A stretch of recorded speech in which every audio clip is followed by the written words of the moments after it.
யார பார்த்து? சிவபெருமான பார்த்து. உனக்கும் போக்கிடம் கிடையாது, எனக்கும் போக்கிடம் கிடையாது, இங்கதானே இருக்க போறோம், சாப்பிட்டுட்டு சொல்லுப்பா. இல்லையா, நான் சொல்லியே ஆகணும். அந்த ஏழை சிரித்து கொண்டே சொன்னார், என்ன பெருசா சொல்லிட போற, நீ யார், அவ்வளவுதானே, நான் சொல்லவா, நீ பரம்பொருள், இங்கு கோயில் கொண்டிருக்கக்கூடிய காசி விஸ்வநாதன், நீ சரிதானப்பான்னா. இறைவன் ஆடி போயிட்டான். ஞானிகளாலும் கண்டுகொள்ள முடியாத என்னை மகனே நீ எப்படிப்பா கண்டுகொண்டாயின்னா. அந்த ஏழை சொன்னா, இந்த ஊர்ல யாருமே என்ன மனுஷனா பார்க்க மாட்டாங்க ஐயா, என்ன பார்த்தா 100 அடி தள்ளி போயிடுவாங்க.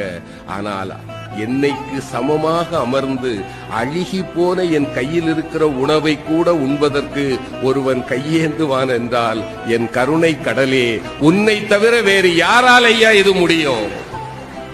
நீ என் முன்னே வந்து அமர்ந்த போதே நான் கண்டுகொண்டேன் நீ யார் என்று.